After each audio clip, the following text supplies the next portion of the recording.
वीर में असाधारण स्तर की शक्ति है। आप लोग इसे जेएनयू की चादरों पर फैला रहे हैं, ठीक है?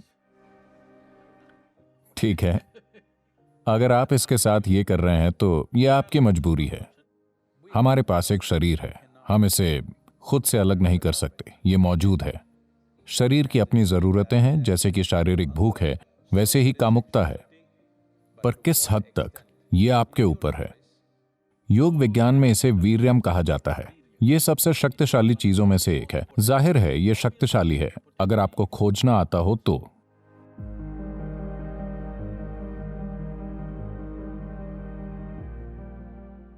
नमस्कारम सद्गुरु।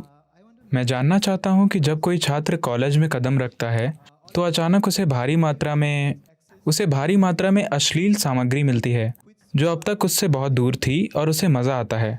जैसा कि हमने कहा कि वो पृथ्वी पर स्वर्ग का अनुभव करता है, और हमने उन लोगों के नए नाम भी रखे हैं जो बहुत ज़्यादा हस्तमैथुन करते हैं। हम कभी कभी ऐसा बहुत ज़्यादा करते हैं, तो हमें कैसे पता चलेगा कि ये कितना अच्छा या बुरा है? क्या आप हमें हस्तमैथुन की सच्चाई बता सकते हैं?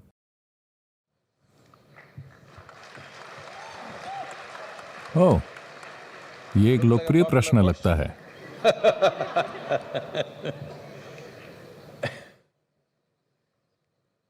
देखिए, हमारे पास एक शरीर है, हम इसे खुद से अलग नहीं कर सकते, ये मौजूद है। अच्छा ये होगा कि हम इसकी सच्चाई समझें।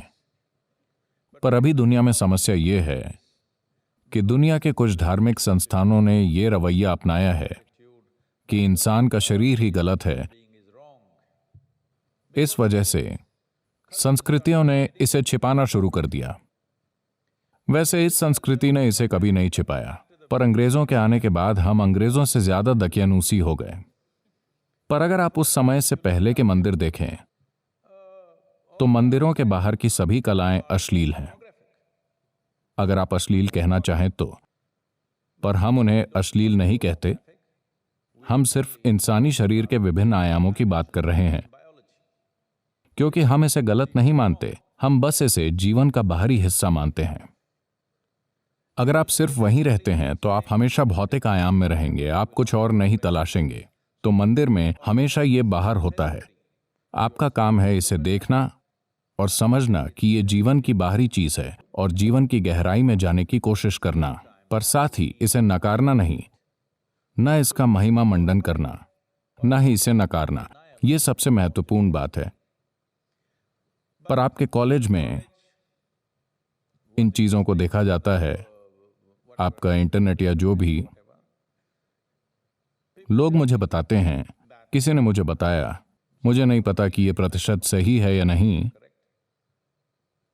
जब मैंने पूछा कि सामग्री क्या है, मैं इंटरनेट और इसकी सामग्री को समझने की कोशिश कर रहा था। इंटरनेट पर वास्तविक सामग्री क्या है? उन्होंने मुझे बताया, आपको पता होना चाहिए। उन्होंने बताया कि इंटरनेट पर 70% सामग्री अश्लीलता है। क्या ऐसा है? आपको पता होगा।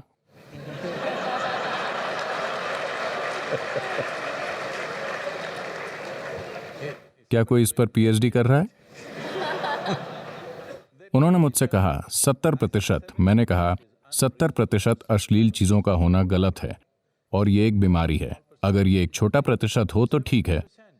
70% एक तकनीकी मंच पर जहां लाखों चीजें हो सकती हैं, दुर्भाग्य से वहां अश्लीलता है। जीवन का सिर्फ जीव विज्ञान, ये बहुत दुर्भाग्यपूर्ण है। क्योंकि जब आप एक इंसान के रूप में आते हैं तो आपका शरीर आपके जीवन का मुख्य हिस्सा नहीं है, यह आपके जीवन का एक हिस्सा है। आपके दिमाग में इतनी क्षमता इसलिए है कि आपकी बुद्धि आपके जीवन का मुख्य हिस्सा बने, और अगर आप सचेत हो जाएं तो आपकी चेतना आपके जीवन का मुख्य हिस्सा बन जाती है। शरीर एक बैल का मुख्य हिस्सा है, ये उसके लिए ठीक है, वो बस यही जानता है। पर शरीर मानव जीवन का मुख्य हिस्सा नहीं होना चाहिए। ये हमारे जीवन का हिस्सा है, हम इससे इनकार नहीं कर रहे हैं। तो आपके जीवन के एक चरण में यह ऐसा होता है। एक 95 वर्षीय व्यक्ति अपने डॉक्टर के पास मेडिकल जांच के लिए गया। डॉक्टर ने पूरी जांच की और कहा, अरे बूढ़े जवान, आप 95 की उम्र के लिए बहुत अच्छा जी रहे हो, आपको कोई समस्या नहीं है। फिर बूढ़े व्यक्ति ने पूछा, डॉक्टर, पर मेरे यौन जीवन का क्या? तब डॉक्टर ने उसकी ओर देखकर पूछा, उसके बारे में सोचना या उसकी बातें करना? तो जीवन के कुछ चरणों में आप सिर्फ इसकी बातें करते हैं या इसके बारे में सोचते हैं। कभी कभी आप इसमें लिप्त होते हैं। ये जीवन के गुजरते हुए चरण हैं।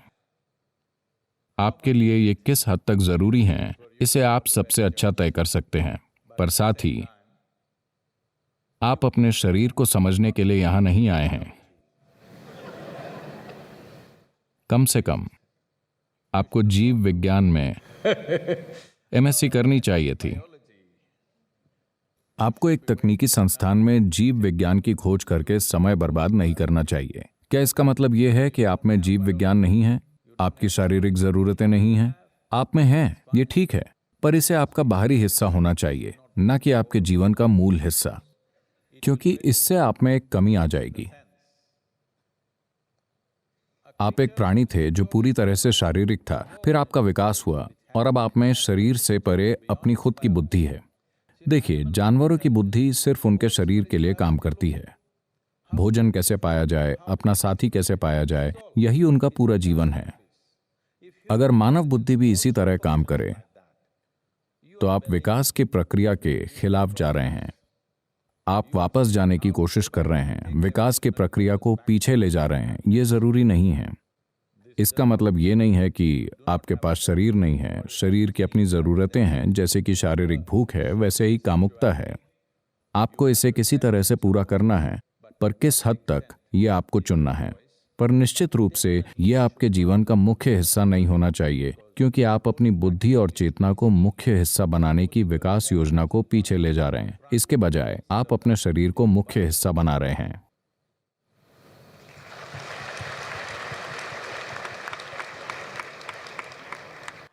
शारीरिक, मानसिक और आध्यात्मिक कल्याण के लिए मनुष्य का वीर कितना महत्वपूर्ण है? क्या वीर्य को बर्बाद करने से हमें आध्यात्मिक नुकसान हो सकता है?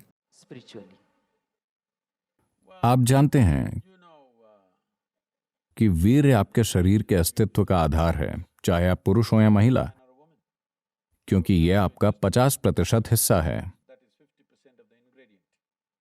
हाँ, हमारे पास त्वचा है, हमारे पास कोशिकाएं हैं, हमारे पास बाल हैं, हमारे शरीर के कई अन्य पहलू हैं, दिल, लिवर, किडनी, बहुत सी चीजें हैं। इन सभी कोशिकाओं में अपनी अलग अलग शक्ति है। But semen is of an extraordinary level of potency, it can create a whole new life.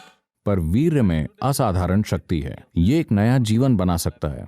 आज आप एक उपकला यानी एपिथेलियल कोशिका लेकर प्रयोगशाला में बहुत कुछ कर सकते हैं और शायद हम आपका क्लोन बना सकते हैं, ठीक है? तो क्षमता यहां भी है, पर उस तरह की क्षमता नहीं है जितनी कि उस कोशिका में है जिसे आप वीर्य कहते हैं। तो यौगिक संस्कृति में इसे वीर्य कहा जाता है। वीर्य का एक अर्थ वज्र भी है, जिसका अर्थ है स्थिरता या हीरा, Stability or diamond, which is the hardest thing. जो सबसे कठोर चीज है। तो मानव शरीर में वीर्य को वज्र के समान माना जाता है। इसका मतलब है कि ये सबसे शक्तिशाली चीजों में से एक है। अगर आप इसका उपयोग करना जानते हो तो इसके उपयोग का एक तरीका है कि आप इससे बच्चे पैदा कर सकते हैं। ये एक बात है। अगर आप ये सवाल इसलिए उठा रहे हैं क्योंकि आप लोग इसे जेएनयू की चादरों पर फैला रहे हैं, Okay. अगर आप ऐसा कर रहे हैं, आप जो कर रहे हैं वो कर रहे हैं, जिसे नैतिक रूप से आंका नहीं जाना चाहिए। मुद्दा ये नहीं है, सवाल ये है कि आपकी मजबूरी किस स्तर पर है। इस शरीर की किसी भी चीज से क्या हम एक अलग स्तर का काम कर सकते हैं? बिल्कुल। सिर्फ वीर्य ही नहीं, इस शरीर की हर चीज को रूपांतरित किया जा सकता है। देखिए, मान लीजिए मैंने आप सभी को सूप बनाने की सामग्री दी।